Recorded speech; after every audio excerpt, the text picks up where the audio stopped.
Assalamualaikum warahmatullahi wabarakatuh.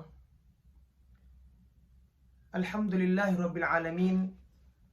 Wassalatu wassalamu ala ashrafil anbiya'i wal mursalin, Nabiyyina Muhammadin wa ala alihi wa ashabihi ajma'in. Ikhwati fillah, rahimani wa rahimakumullah. Tidak terasa bulan Ramadan sudah berada di tengah-tengah kita. Tidak terasa sudah 10 hari lebih kita berpuasa di bulan ini. Tidak terasa sepertiga lebih dari bulan Ramadan telah bersama kita, di mana segenap kaum muslimin menyambut datangnya bulan Ramadan ini dengan gembira. Mengapa tidak? Karena bulan ini datang membawa rahmat dari Allah Subhanahu wa ta'ala. Karena bulan ini datang membawa ampunan dari Allah Subhanahu wa ta'ala. Dan karena bulan ini datang membawa keberkahan dari Allah Subhanahu wa ta'ala. Kan tapi yang perlu kita perhatikan, ikhwati fillah, bahwasanya bulan Ramadan memiliki sisi lain yang mungkin banyak dari kita tidak menyadarinya. Di mana ketika kita tidak berhati-hati di bulan Ramadan ini, maka kita akan keluar sebagai orang yang merugi. Kita akan selesai dari bulan Ramadan dan kita tidak mendapatkan poin dan inti dari didatangkan bulan Ramadan oleh Allah Subhanahu wa ta'ala. Di mana Rasulullah SAW bersabda, "Raghima anfu rajulin," celaka seseorang. Ketika Rasulullah SAW mengucapkan kata celaka ini, ucapan yang sangat tajam, dimulai dengan ucapan yang begitu serius oleh Rasulullah SAW, menunjukkan ini bukan hal yang main-main. Di mana Rasulullah SAW menyebutkan raghima anfu rajulin, sungguh celaka seseorang. Yang kenapa? Kenapa dia celaka? Apa yang menyebabkan dia celaka? Ini yang perlu kita ketahui, hadirin dirahmati Allah Subhanahu wa ta'ala. Kata Rasulullah SAW, celaka orang yang berjumpa dengan bulan Ramadan, kemudian selepas keluar dari bulan Ramadan, dia tidak termasuk orang-orang yang diampuni oleh Allah Subhanahu wa ta'ala.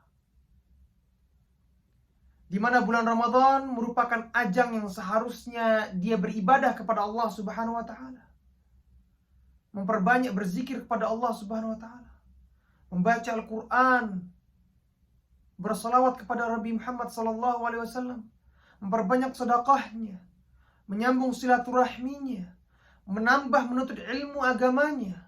Akan tetapi bulan Ramadan malah digunakan untuk bermaksiat kepada Allah Subhanahu wa ta'ala. Tidak digunakan untuk beribadah kepada Allah Subhanahu wa ta'ala. Dalam bulan Ramadan, dia masih suka menzalimi saudaranya. Dia masih menggibahi saudaranya, menfitnah saudaranya, mengambil hak saudaranya. Dia masih suka berdusta, dan yang terlebih-lebihnya, dia bahkan tidak berpuasa di bulan puasa yang penuh keberkahan ini. Oleh karenanya, hadirin yang dirahmati oleh Allah Subhanahu wa ta'ala, jadikan bulan Ramadan ini sebagai ajang tempat kita meraih ampunan dari Allah Subhanahu wa ta'ala. Karena Rasulullah SAW menjanjikan, "Man shoma Ramadhana imanan wa ihtisaban ghufira lahu ma taqaddama min dhanbihi." Barang siapa yang berpuasa di bulan Ramadan karena iman kepada Allah Subhanahu wa ta'ala dan mengharapkan pahala dari Allah, maka akan diampuni dosa-dosanya yang telah lalu. Wa man qama ramadhana imanan wa ihtisaban, dan barang siapa yang salat malam, salat tarawih di bulan puasa karena iman dan mengharapkan pahala dari Allah, maka akan diampuni dosa-dosanya yang telah lalu.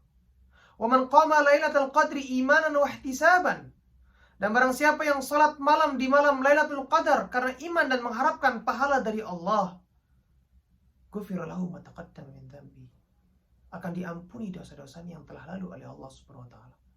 Poin dari datangkan bulan Ramadan ini oleh Allah Subhanahu wa ta'ala sebagai hadiah bagi umat Islam meraih ampunan dari Allah Subhanahu wa ta'ala. Maka sungguh keterlaluan jikalau dia keluar dari bulan Ramadan, dia tidak mendapatkan ampunan dari Allah Subhanahu wa ta'ala. sungguh merugi, sungguh merugi, sungguh merugi. Dan itu adalah sisi lain dari bulan Ramadan, yang dimana kita harus waspada dan masih memiliki waktu yang banyak untuk kita meningkatkan ibadah kita, meraih ampunan dari Allah Subhanahu wa Ta'ala, dan menjadi orang-orang yang bertakwa. Sebagian ulama menyebutkan suatu ucapan yang dimana ucapan ini masih diperselisihkan oleh para ulama benar apa tidaknya. Mereka menyebutkan bi'sar rajulu alladzi la ya'rifullah illa fi Ramadan. Sungguh orang yang paling buruk adalah orang yang tidak mengenal Allah melainkan di bulan Ramadan saja. Sepanjang tahun dia bermaksiat, ketika datang bulan Ramadan baru dia meminta ampun kepada Allah Subhanahu wa Ta'ala. Ketika datang bulan Ramadan dia baru kembali kepada Allah Subhanahu wa Ta'ala. Ini saja sebagian ulama mengatakan mereka sebagai seburuk-buruknya orang. Lantas bagaimana dengan orang yang bahkan dengan datangnya bulan Ramadan lantas tidak membuat dia kembali kepada Allah, tetap terlena kepada maksiat, tetap berbuat dosa di bulan Ramadan, maka sungguh itu adalah orang yang pantas digelari sebagai orang-orang yang terburuk.